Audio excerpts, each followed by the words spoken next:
सड़ी गली व्यवस्था के खिलाफ एक खोजी पत्रकार की सत्ता से बगावत देखना चाहते हैं तो हमारे चैनल को लाइक, सब्सक्राइब और शेयर करना न भूलें। नमस्कार, आप देख रहे हैं दृष्टांत न्यूज और मैं हूं गार्गी आर्यागर। आज दृष्टांत न्यूज के स्टूडियो में मौजूद हैं वो रोते बिलखते चेहरे जिन्हें इस भ्रष्ट सड़े गले सिस्टम ने अत्याचार और शोषण का शिकार तो बनाया ही, साथ ही उनसे वो सब छीन लिया जो एक माँ बाप की सबसे अनमोल निधि होता है, उनके कलेजे का टुकड़ा होता है, एक बेटा जो बुढ़ापे का सहारा होता है। जी हाँ, उस घर के चिराग की पुरानी रंजिश के चलते हत्या कर दी जाती है।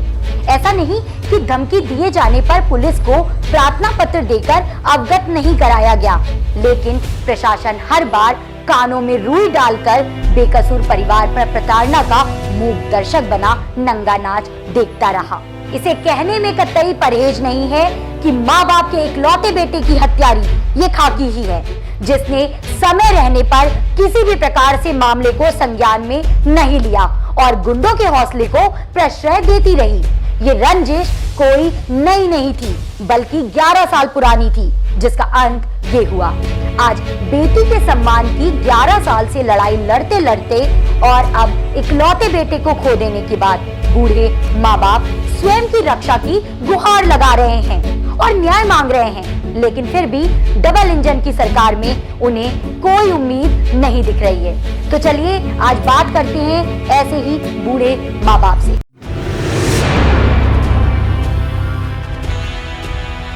मेरा नाम सुरजा कली, ग्राम फतेहपुर खालसा, पोस्ट गंज मुरादाबाद, थाना बांगरमऊ, जिला उन्नाव। ये 19 तारीख को मेरे बेटे को किसी ने फ़ोन पे फ़ोन किया और मेरा बेटा फ़ोन पे बात करते बाहर निकल गया। उसके बाद में मेरे बेटे को मैंने 9 बजे फ़ोन किया तो मेरे बेटे के फ़ोन पे एक बेल गई, उसके बाद में फ़ोन स्विच ऑफ हो गया और वहीं से मेरे बेटे का अपहरण कर मेरे बेटे की हत्या कर दी।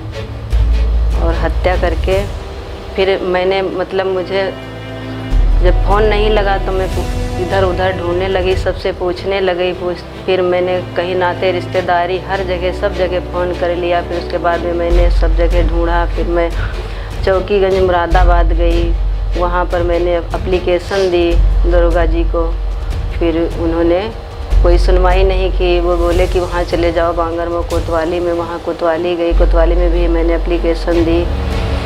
वहाँ पर एप्लीकेशन दी, उन्होंने वहाँ भी कोई मेरी सुनवाई नहीं की। उन्होंने एप्लीकेशन ले ली और कहने लगे कि 10 बजे 11 बजे तक बैठाए रखे। उसके बाद में बोले घर चली जाओ और घर जाओ, आप भी ढूंढो जाके और हम भी पता लगाएंगे।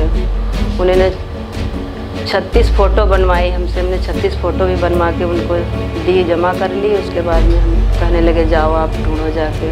कोई बात नहीं सुनी मेरी। मैं फिर चली आई रोते पीटते अपने घर। फिर रात भर रोती पीटती रही। सुबह मैं फिर गई कोतवाली। फिर वहाँ से हमको भगाने लगे कोतवाली से, कहने लगे कि यहाँ से जाओ, हाँ भाई एसओ साहब हैं नहीं। तो हमने कहा हम नहीं जाएंगे, मिल के जाएंगे एसओ साहब से। मेरे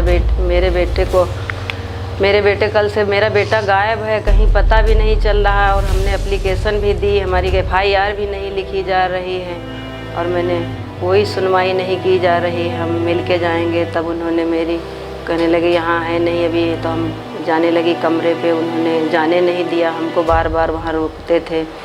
फिर हम बैठ गई, वहाँ थाने में बैठी रही। फिर उसके बाद में वो 2-3-4 घंटे बाद आए, तब उनसे मुलाकात हुई। उन्होंने फिर एप्लीकेशन ली, कहने लगे ठीक है जाओ चौकी पे चली जाओ। हम चौकी पर फिर हमको उन्होंने भेज दिया। हम चौकी पर फिर आए 20 तारीख को। वहाँ से फिर दरोगा जी बोले कि अभी हम बुलाएंगे CO साहब, उनको एसओ साहब को। फिर उन्होंने बुलाया, फिर भी उन्होंने कोई हमारी सुनवाई नहीं की। फिर हम फिर रोते पीटते अपने घर चली आई सुबह। फिर सुबह हम 21 तारीख को जब उन्नाव जा रही थी SP साहब के पास, तब उन्होंने जब हम पहुंच गए थे, सफ़ीपुर के आगे भी क्रॉस हो चुके थे, तब उन्होंने फ़ोन किया कि आप वहाँ से लौट आओ, आपका बेटा मिल गया है। तो हमने कहा हमारा बेटा कहाँ मिल गया? बोले यहाँ आओ, हम आप उच्च प्राइमरी स्कूल में बैठे हैं, वहीं आपका हम मुकदमा लिखेंगे। तो हमने फिर हम वहाँ से नहीं लौटे, हम चले गए उन्नाव। जब हम उन्नाव पहुँच गए उसके बाद में फिर उन्होंने फ़ोन करने ही नहीं बंद किया। कहने लगा लौट आओ, आपका बेटा मिल गया है। चलिए जब तक हम वहाँ से लौट के आए उन्नाव से, तब तक मेरे बेटे की लाश को उन्होंने सील्ड कर दी थी, हमको दिखाया भी नहीं। जब हम आए, मतलब वो बिना दिखाए आपको लाश पोस्टमार्टम के लिए भेजने जा रहे थे, उन्होंने सील्ड कर दी थी लाश को। फिर हमको दिखाते भी नहीं थे, सील्ड कर दी थी। उसमें हमने फिर मेरे बेटे की आँख निकाली, दांत तोड़े, हाथ पैर काटे, सब तोड़े, तेजाब डाला, सब कुछ जला के सब हाथ पैर काट दिए उनसे, सब कुछ। इतनी मेरे बेटे की लाश की बुरी हालत कर दी थी कि इतने बड़े कीड़े पड़ गए पूरे शरीर में, इतने कीड़े पड़ गए थे कि कोई गिनती नहीं थी उनकी कीड़ों की। फिर वो मेरी कोई सुनवाई नहीं की। पूरा प्रशासन, उन्नाव ज़िले का पूरा पुलिस प्रशासन, किसी ने मेरी कोई सुनवाई नहीं। मैंने 2013 में मुकदमा लिखवाया था। 10 मुलजिम, ये 10 हैं, ये बहुत गैंगस्टर हैं मैम। इनके पर 10 मुकदमे लिखे हैं इनके पर, मर्डर के हैं मैम। बहुत इनके पर मुकदमे चल रहे हैं। और उसके बाद में मैंने 2013 में मुकदमा मेरा लिखा गया था, तब से मेरा मुकदमा चल रहा है। 2014 में इन्होंने मेरी लड़की के पीछे, मैंने शादी कर दी थी, मेरी लड़की ससुराल जा रही थी, उनके ससुर लिए जा रहे थे गाड़ी से, तब इन्होंने बोलेरो गाड़ी लगाई मैम मेरी लड़की को जान से मारने के लिए कि लड़की बयान न कर पाए, इसलिए मेरी लड़की के पीछे गाड़ी लगाई और टक्कर मारने के लिए। फिर दोबारा 2014 में मुकदमा लिखा गया। फिर मैम इन्होंने उस मुकदमे में फाइनल लगवा दिया और 2013 वाला मुकदमा चल रहा। बराबर 2013 से धमकियाँ हमको देते चले आ रहे हैं घर। ये जो आपके बेटे की हत्या हुई है, इसके विषय में आपने पहले कोई सूचना पुलिस को दी थी कि आपको मैम दी थी? मैंने जुलाई में भी एप्लीकेशन दी थी कि ये लोग हमको धमकी दे रहे हैं, 10 ये हमको धमकी दे रहे हैं। इनकी पूरी गैंग है मैम। ये गैंग आपके पुराने प्रकरण को देखते हुए और नई एप्लीकेशन पे पुलिस का क्या रवैया था आपके लिए? पुलिस ने मैम कुछ नहीं किया, कुछ नहीं, मेरी सुनवाई नहीं की। मैंने पिछली बार भी जब मैंने दी थी कि ये लोग हमको मतलब जान से, मेरे बेटे को और हमको पूरे परिवार को जान से मारने के लिए धमकी दे रहे हैं। 1 साल पहले मैंने एप्लीकेशन दी थी, मैंने पिछले जुलाई में मैंने दी थी। एसपी साहब को अवगत कराया था, मेरे बेटे को जान से मारने की धमकी दे रहे। घर पे चढ़ के आते थे मैडम, ये धमकी देते थे, बार हमको धमकियाँ देते थे। और उसके पहले मैम ये जो हादसा हुआ इसके 10-12 दिन पहले भी ये लोग हमको धमकी दे के गए थे कि सुलह नहीं करोगे तो हम जान से मार देंगे आपके बेटे को। पुराने मुकदमे सुलह करने के लिए धमकी, बराबर धमकी दी जा रही थी। और 10-12 दिन पहले इन लोगों ने हमको धमकी दी थी कि सुलह नहीं करोगी तो हम आपके बेटे को मार देंगे। आपकी गैर हाजिरी में सब कुछ कर लिया, हमारी गैर हाजिरी में उन्होंने सब कुछ कर लिया था, सील्ड कर लिया। और इतनी दशा मेरे बेटे की खराब की मैम, इतनी दशा खराब की कि इतने कीड़े मेरे बेटे के पड़े, सब हाथ पैर आँखी निकाल ली मैम, दांत तोड़ लिए, सब 20 नाखून निकाल लिए, हाथों के भी पैरों के भी सभी नाखून निकाल लिए। इतनी, और फिर भी पुलिस आत्महत्या बता रही है कि बच्चे ने आत्महत्या की है। इतनी दशा खराब करके मैम फिर भी पुलिस, पूरा प्रशासन ये कह रहा है कि बच्चे ने आत्महत्या की है, मेरे बेटे की इतनी बुरी दशा करके, और मेरी कोई सुनवाई नहीं कर रही है पुलिस। अभी क्या स्थिति चल रही है? ये जिन लोगों पर आपने आरोप लगाया है, कुछ नहीं मैम, केवल उनको 4 को गिरफ्तार किया और बाकी सबको हाजिर करा दिया है।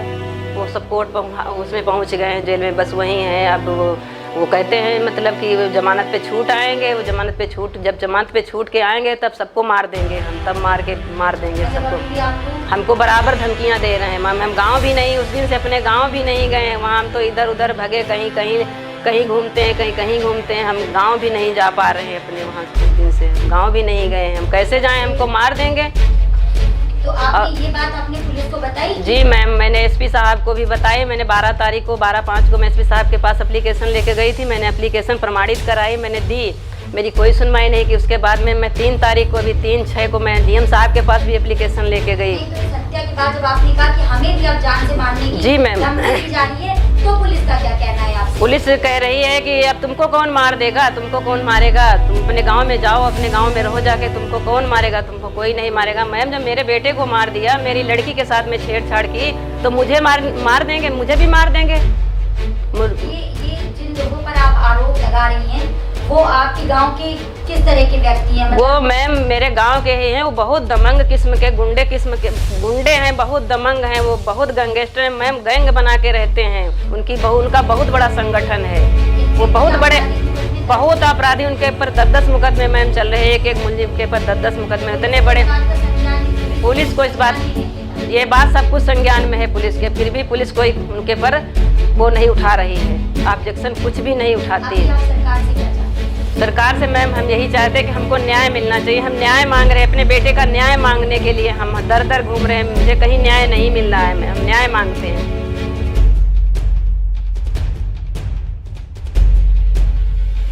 हमारे स्टूडियो में मौजूद है वरिष्ठ पत्रकार न्यायमेश प्रताप सिंह जी। आइए इस केस के विषय में उनसे भी बातचीत करते हैं। कोई भी आपराधिक घटना घट रही है, मर्डर हो रहा है, आप ये कहिए कि संदेहजनक मौत है, समझ में आता है।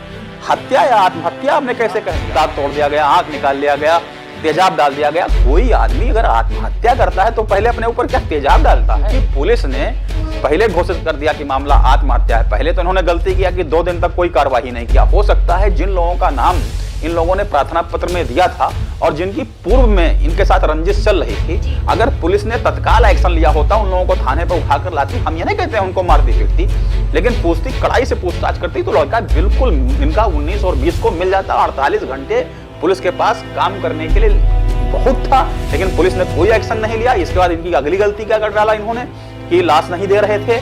इसके बाद फिर लगातार जब उच्च अधिकारियों का आने का दौर शुरू हुआ तो जो स्थानीय पुलिस, अब चूंकि एक जो पुलिस कप्तान होता है उसके पास पूरे जिले का कार्यक्रम होता है, कार्य देखना पड़ता है, तो स्थानीय पुलिस की जिम्मेदारी है कि उसको सही सूचना दी जाए। तो लगातार जो स्थानीय पुलिस के प्रभारी निरीक्षक बांगरमऊ और वहां के सीओ, वहां के चौकी प्रभारी कप्तान को लगातार ये कह रहे हैं आत्महत्या, ये पूरा माहौल बना रहे थे। और इसके बाद सबसे मुझे ताज्जुब यह होता है, ये राजधानी के बिल्कुल बगल का सटा हुआ इलाका है और मीडिया हाउस भी आत्महत्या लिख रहा है। अभी मैंने ट्विटर के जरिए पूछा, ट्वीट करके कि, और एसपी के पीआरओ से भी मेरी बातचीत हुई, तो हमने पूछा कि जैसे हमने बोला कि सीडीआर हमने निकलवाया, तो भैया जब वो रमन कुमार जो इलाहाबाद विश्वविद्यालय का छात्र था और इनका मुन्ना लाल जी का इकलौता बेटा था, जब 19 अप्रैल को जब वो घर से निकला था तो किसी का फोन आया था।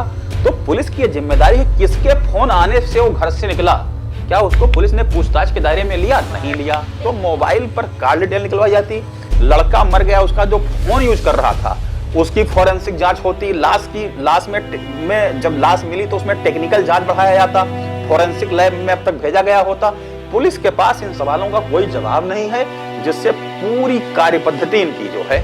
और जब सबसे बड़ा दुखद विषय है कि ये लोग वहां के एडिशनल एसपी के पास गए, अपर पुलिस अधीक्षक के पास, एक माता पिता जिनका इकलौता बेटा मार दिया गया हो आपकी बदतर कानून व्यवस्था के चलते, और 3.5 घंटा उनको अपने ऑफिस में बैठाने के बाद कहा जा रहा है कि आप बयान नोट करा दीजिए। जब बयान ही नोट कराना है तो आप ये बात पहले कर सकते थे। फिर पुलिस अधीक्षक लगातार इन लोगों को हतोत्साहित कर रहे हैं। इसके अलावा इन लोगों को 1 रुपए की क्षतिपूर्ति नहीं मिली है, जबकि ये लोग अनुसूचित जाति के हैं, शेड्यूल कास्ट के हैं, और जाहिर है कि हमारे यहाँ अभी भी अनुसूचित जात जनजाति के लोग अपेक्षाकृत सामान्य वर्ग और पिछड़े वर्ग के ये गरीब और कमजोर होते हैं। उत्तर प्रदेश में भारतीय जनता पार्टी की सरकार है और जिस विधानसभा से लोग आते हैं वो बांगरमऊ विधानसभा है और लोकसभा उन्नाव है। दोनों से भारतीय जनता पार्टी के सांसद और विधायक जीते हैं। वहां पर स्थानीय विधायक जब इनके यहाँ आते हैं, जैसा कि इन लोगों ने मुझे बताया है, तो वो कहते हैं कि तुमने उसमें एफआईआर में इतने लोगों का नाम क्यों डलवा दिया है, कुछ नाम निकाल लो। एक विधायक, सत्तारूढ़ दल का विधायक की जिम्मेदारी होती है कि वो पुलिस को निर्देशित करे कि इसकी त्वरित और निष्पक्ष और सक्षम जांच हो। जांच के लिए निर्देश देने के बजाय वो कह रहे हैं कि पीड़ित परिवार से कह रहे हैं, मृतक के पिता से कह रहे हैं कि आप आरोपियों का नाम निकलवा दो। तो भारतीय जनता पार्टी के विधायक, जो स्थानीय विधायक हैं बांगरमऊ, उनका क्या इंटरेस्ट है? हमारा जो विपक्ष है वो भी सिलेक्टेड मुद्दों पर बात करता है। अब तक मैंने सैकड़ों ट्वीट किया है और उस ट्वीट में मैंने मुख्यमंत्री जी को, जो कि गृह मंत्री हैं, गृह सचिव को, अपर मुख्य सचिव गृह को, डीजीपी साहब को, एडीजी को, आईजी को और उन्नाव के एसपी को, उन्नाव पुलिस को, डीएम को, सबको मैं टैग करता हूं। तो क्या ये लोग एक तरफ तो कहते हैं कि डिजिटलाइजेशन, तो क्या ये लोग अपना ट्विटर नहीं पढ़ते हैं?